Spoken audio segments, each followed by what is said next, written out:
Hello guys, welcome back to Arch's Vlog. This is episode 3 and this episode is gonna be a little bit different because we have Zeth.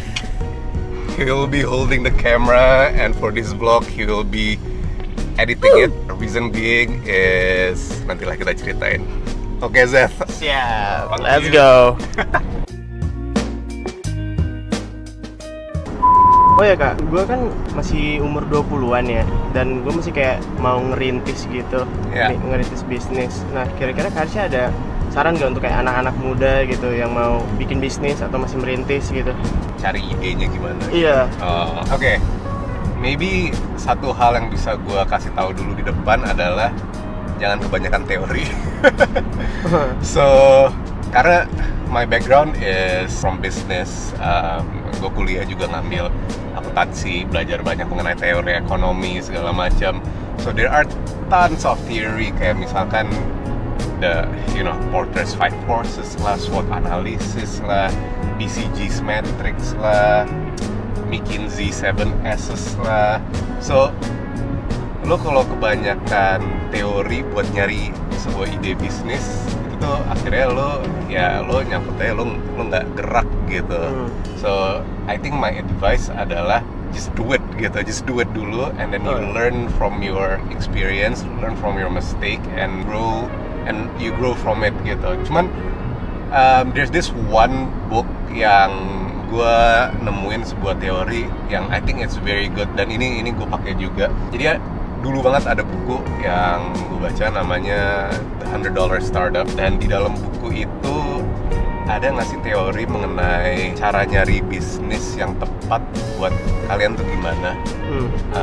So ini agak lupa ingat, cuman kalau nggak salah gini, lo bayangin ada 3 circles ya, jadi kayak mau bikin Venn diagram gitu. Di circle pertama itu lo tanya what is your hobby, ya, what do you like to do gitu. Di circle pertama ya.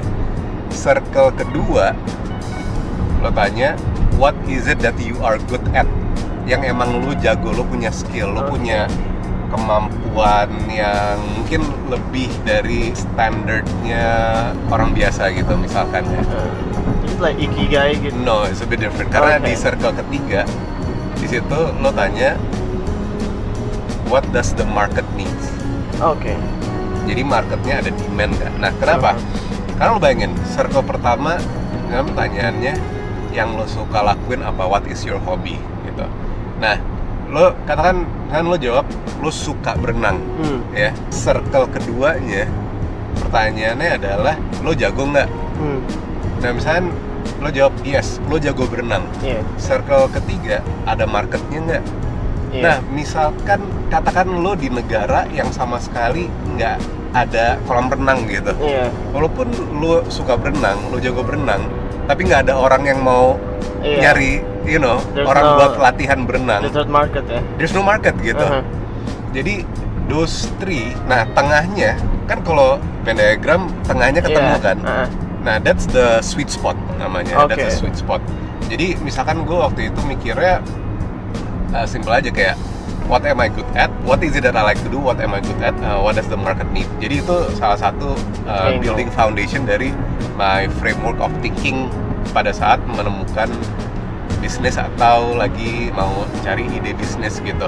Not only for Kokato, kayak this next businesses that I'm doing juga I use that framework of thinking. Itu satu yang I think you can give it a try and you guys can give it a try as well. Dan kedua yang tadi sempat gue mention ya Blue Ocean, Red Ocean sih.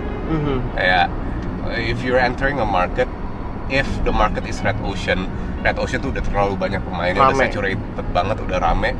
It's gonna be a much tougher time for you to make a stand in the market gitu. Gitu sih. Oh ya kak, ngomong-ngomong tentang sambil makan ya, Red Ocean sama Blue Ocean, kalau Kak Arsy sendiri lebih prefer apa? Red or blue? I like both colors. Cuman in terms of market theory, I prefer Blue Ocean that is not too blue. Maksudnya apa? Jadi not really a greenfield project. Greenfield project tuh maksudnya kayak project atau bisnis yang benar-benar kayak sebelumnya nggak ada perusahaan yang pernah bikin ini bisnis, nggak ada validated outcome-nya, if you can call it that way. Tapi paham juga sih ada orang yang pengennya bikin bisnis yang emang udah truly validated, udah sangat teruji, terbukti gitu. Walaupun banyak pemainnya, mungkin mereka kepikiran 1-2 hal unik yang bisa dijadiin UVP-nya gitu, unique value propositions-nya mereka. But me personally, I like it somewhat blue, not really. too blue gitu. Jadi mungkin baru ada ya 1 atau 2 pemain yang very early adopters, very early into the market juga, dan sama-sama lagi try to validate the business thesis-nya apakah bisa jalan atau enggak gitu sih. So it's like purple. Purple ocean. Yeah. Okay.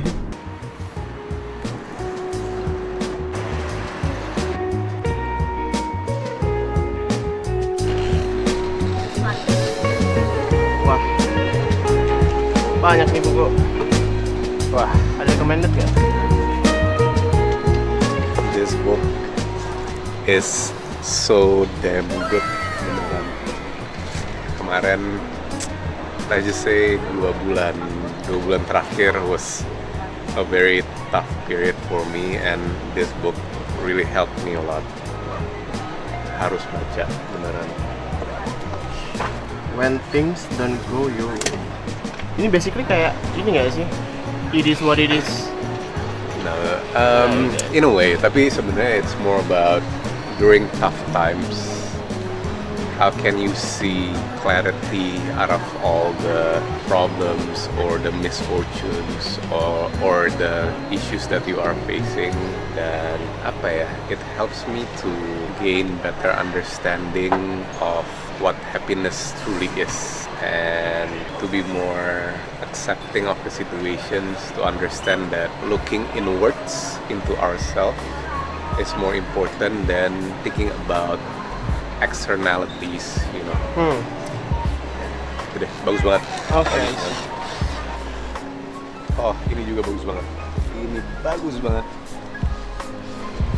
Good vibes, good life.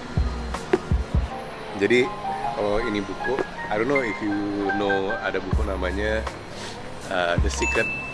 Nah, kalau The Secret kan ngejelasin tentang manifestation gitu. Kalau ini ngejelasin tentang vibration. So basically every beings, not only human beings, itu tuh mereka memiliki vibrasinya sendiri, ada frekuensinya sendiri, yang dimana, for example, if you are a positive person, you vibrate positive frequency, and in turn you attract positive people and positive things to you gitu. Biasanya kalau kamunya lagi happy, lagi senang, lagi positif, you'll be surrounded more by people who are happy, who are, you know, positive, dan With the same vibe ya. Vibrations gitu. Dan dengan sorry, lagi sakit.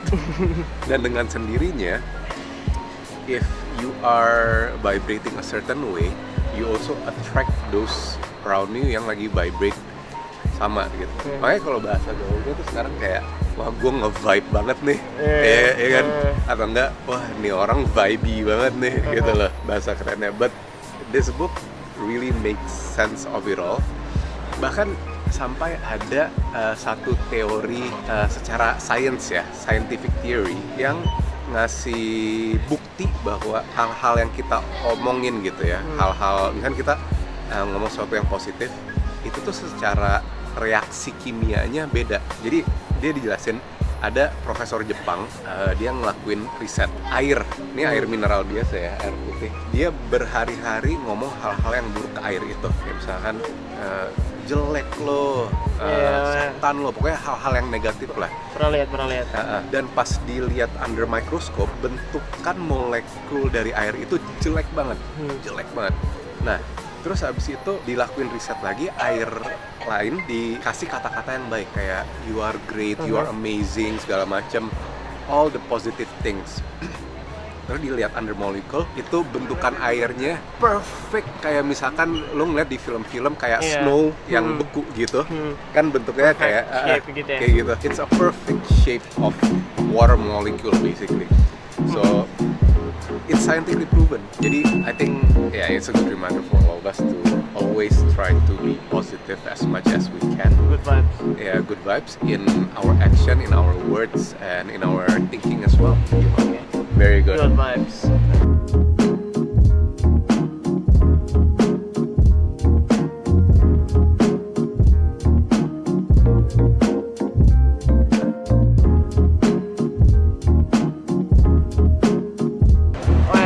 Kan gue udah setahun nih ikut lo buat bikin video, edit dan segala macem. Kok lu gak pernah post video-videonya?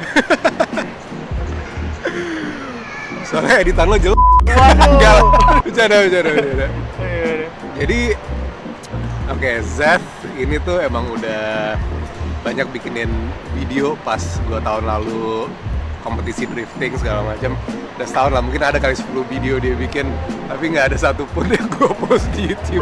Karena sampai akhirnya 2 minggu yang lalu when I posted my first ever YouTube video, I was thought kayak ngomong ke kamera tuh aneh banget gitu, kayak nggak natural. It's like you're talking to a glass gitu. It's like what are you doing? Jadi tiap abis bikin mau ngepost selalu mikir kayak ih aneh banget gitu. Sampai akhirnya pas bulan puasa kemarin, something kayak just click in my mind, gimana I'm not talking to a camera, I'm not talking to a lens glass, I'm talking to a wider audience behind that glass, yang dimana I'm sharing my business knowledge, my life experience, yang dimana I hope it gonna be useful for you guys. Jadi di situ gue berpikir kayak ya udahlah, I mean I'm trying to share good things to the world and not just talking to freaking glass. Itu sih, ya. Oke. Aturan keselamatan penerbangan Melbourne.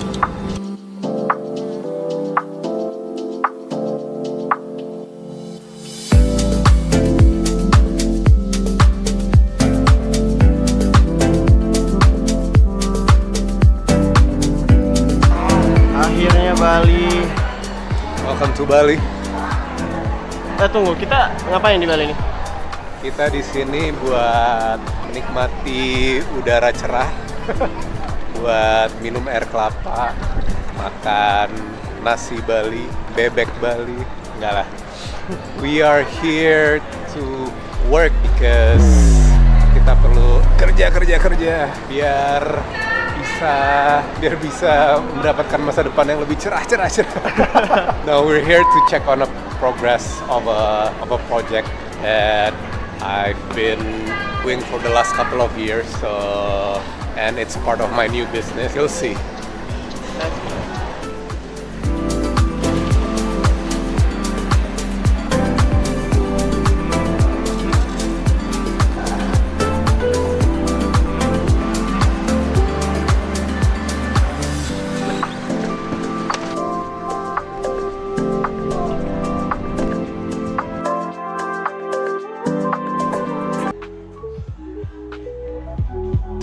Oke, so Zeth, kita nih udah mau sampai di lokasi dari one of my new businesses setelah... Bisnis apa sih? Wah, bisnis